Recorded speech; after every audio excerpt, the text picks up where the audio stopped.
सर्व आदरणीय विद्यार्थी मित्रांना नमस्कार. मी आपला दानय्य सर, गाव तोळनूर, तालुका अक्कलकोट, जिल्हा सोलापूर. 15 जून 2025 रोजी महाराष्ट्र सेट एक्झाम होणार आहे.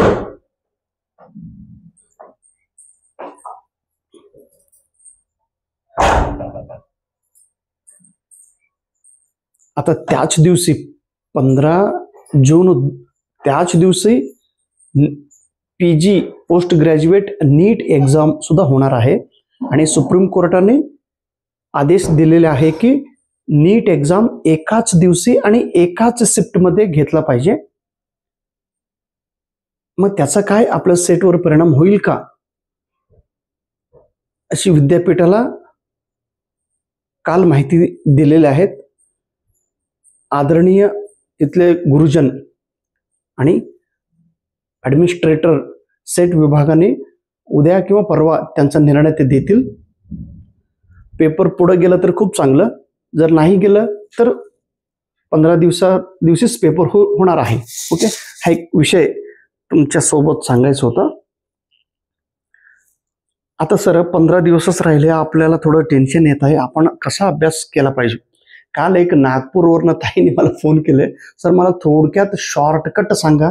मी म्हटलं क्षमा करा ताई, शॉर्टकट वगैरे काही नाही. आपल्याला 3 महिना 4 महिने व्यवस्थित पूर्णपणे डिवोटेड अभ्यास केला तर रिझल्ट मिळत असतो. मी ताईंचं क्षमा मागून मला तेवढं शॉर्टकट माहीत नाही म्हणालो. तुम्हालाही तेवढंच हात जोडून विनंती आहे, सेट परीक्षा किंवा नेट परीक्षा हे पास होत असताना आपल्याला कन्सेप्ट अंडरस्टँडिंग असणं महत्वाचं आहे. जर कन्सेप्ट व्यवस्थित समजलं तर रिझल्ट मिळत असतो. पाठीमागील जेव्हा मी क्वेश्चन पेपर अनालिसिस केलं होतं सेटचा, त्यावेळी त्यांनी डायरेक्ट प्रश्न विचारलेले आहेत. आणि जेव्हा नेटचा मी क्वेश्चन पेपर अनालिसिस केलो, तेव्हा नेट एक्झाम मध्ये कन्सेप्ट बेस्ड क्वेश्चन्स आहे. दोन्हीकडे कन्सेप्ट तोच असतो, फक्त विचारण्याची जो पद्धत आहे तो वेगवेगळा आहे. आणि सेट बरोबर तुमचा नेट एक्झाम अभ्यास करून तेही रिझल्ट तुम्ही घेतला पाहिजे. सर 15 दिवसात होईल का? आता 15 दिवस शेवटच्या टप्प्यात आपण पूर्ण लक्ष देऊन अभ्यास करा, कारण जेवढं तुम्ही अभ्यास करते तेवढं तुमच्या डोक्यात राहतो. जो मेमरीचा जो गुणधर्म आहे की जेवढं आपण परीक्षेचं जवळ येत असताना जेवढं आपण रिव्हिजन मारतो, रिव्हिजन करतो, तेवढं आपल्या लक्षात राहणार आहे. आणि रिव्हिजन मारत असताना कन्सेप्ट बेस्ड रिव्हिजन आपण मारला पाहिजे, कन्सेप्ट बेस्ड रिव्हिजन केला पाहिजे, कन्सेप्ट बेस्ड तो आयडिया आपल्या लक्षात यायला पाहिजे. मीही शक्य तितकं पेपर 1चा अजून मॅक्झिमम रिव्हिजन बेस्ड मी व्हिडिओ तयार करण्याचे प्रयत्न करतो. पेपर 2 तर तुम्ही तुमच्याप्रमाणे करत राहा. आपल्याला टार्गेट 150च्या पुढे मार्क मिळाला तर रिझल्ट मिळत असतो. ओके सर, कन्सेप्ट बेस्ड म्हणजे काय? आता आज किती तारीख आहे? आज 1 तारीख 2025. मागील 20 दिवस पासून मी व्हिडिओ तयार केलेला नाही, वैयक्तिक कारणामुळं, शाळेचे म्हणजे आता कसं आहे, ऍडमिशनच्या कामामुळे आपल्याला प्रत्येक गावी फिरावं लागतो. तिथं आता तर ऑनलाईन ऍडमिशन प्रोसेस सुरू झालेला आहे 11वी 12वीला. तिथं मला तुम्ही पण जावा, त्या प्रोफेसर सोबत थोडं काम करा असा आदेश मिळाल्यानंतर प्रत्येक गावात जाऊन तिथल्या विद्यार्थ्यांना घेऊन ऑनलाईन फॉर्म भरून त्यांचं ऍडमिशन प्रक्रिया सुरू आहे. म्हणजे आमची अडचण आमच्या सोबत आहे. माझा अडचण तुम्हाला सांगून उपयोग नाही, किंवा तुमचं अडचण तुम्ही मला सांगितलं तर काही उपयोग होणार नाही. तरी त्याच्यातून आपल्याला मार्गक्रमण करत रिझल्ट काढूया. ओके, आता कन्सेप्ट बेस्ड स्टडी आणि किंवा कन्सेप्ट बेस्ड रिव्हिजन कसा केला पाहिजे.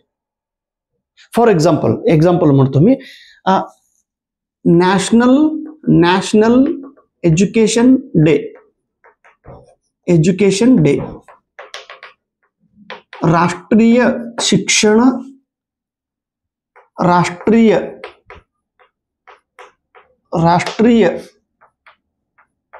शिक्षण दिन कधी साजरी करतो आपण? कधी? काय म्हणाल?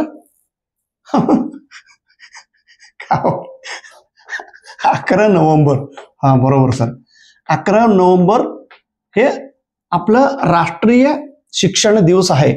हेच दिवस का आपण निवडलो, तर आपला भारत देशाचा स्वतंत्र भारत देश झाल्यानंतर जो पहिला शिक्षण मंत्री होता त्याचं नाव आहे मौलाना अबुल कलाम आझाद. मौलाना अबुल कलाम आझाद या व्यक्तींचा जन्मदिवस, तो शिक्षण मंत्री होता आपला भारत देशाचा, या व्यक्तींचा जन्मदिवस 11 नोव्हेंबर. मग MHRDने त्यावेळी ministry of human resource development, शिक्षण मंत्रालयाला MHRD असे म्हणत होते, ministry of human resource development. मग ह्यांनी 2008 पासून जाहीर केलं की 11 नोव्हेंबर पासून आपल्याला दरवर्षी शिक्षण दिवस साजरा करायचा आहे आपल्या देशात. 11 सप्टेंबर रोजी त्यांनी डिक्लेअर केला 2008 ला, आणि कधीपासून सुरुवात करायला, 11 नोव्हेंबर 2008 पासून सुरुवात केलेले साजर करण्यासाठी. त्यामुळे दरवर्षी 11 नोव्हेंबर दिवस आपण शिक्षण दिन म्हणून साजर करतो. हे झालं कन्सेप्ट बेस्ड. सेट एक्झाम मध्ये डायरेक्ट प्रश्न असा विचारतात, राष्ट्रीय शिक्षण दिन कधी साजरी करतो, 11 नोव्हेंबर. परंतु नेट एक्झाम मध्ये हे कन्सेप्ट विचारतात, 11 नोव्हेंबर म्हणजे नॅशनल एज्युकेशन डे 11 नोव्हेंबर साजर करतो, यांच्या जन्मदिवशी साजर करतो, 2008 पासून सुरुवात केलेलं आहे. अशी कन्सेप्ट पहिला दुसरा तिसरा असं 3 लाईन विचारून खाली ABC is correct, AB is correct, AD is correct असं विचारतात. हे झालं कन्सेप्ट बेस्ड. समजा इंटरनॅशनल एज्युकेशन डे, हे नॅशनल झालं, हे इंटरनॅशनल एज्युकेशन डे. आंतरराष्ट्रीय म्हणजे जागतिक शिक्षण दिन, जागतिक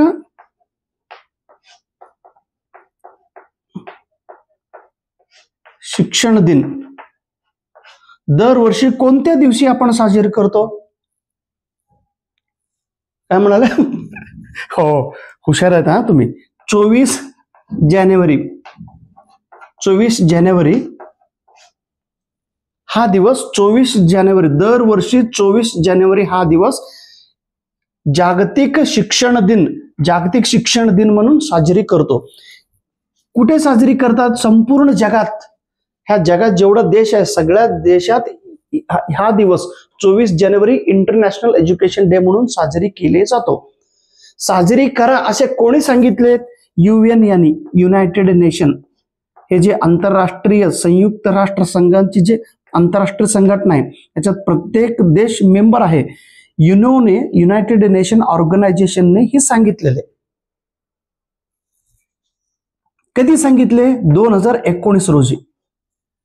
2019 पासून दरवर्षी 24 जानेवारी हा दिवस जागतिक शिक्षण दिन म्हणून साजरी केले जातो, या दिवसापासून म्हणजे ह्या वर्षापासून.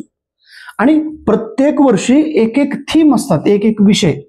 आता आज 2025 आहे, ह्या वर्षीचा थीम काय आहे, विषय काय आहे, तर AI अँड एज्युकेशन असा त्यांचा विषय आहे. कृत्रिम बुद्धिमत्ता आणि शिक्षण, आर्टिफिशियल इंटेलिजन्स आणि शिक्षण.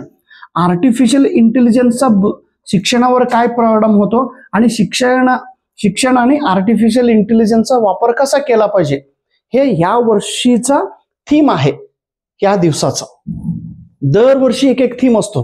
आता 2024 ला एक वेगळा थीम होता, काय?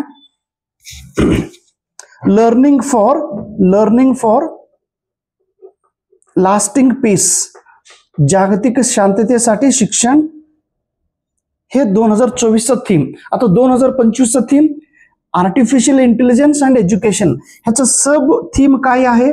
तर preserving human agency in the world of automation. स्वयंचालित या जगात मानवीय मूल्यांचा, मानवीय घटकांचा संरक्षण करणे.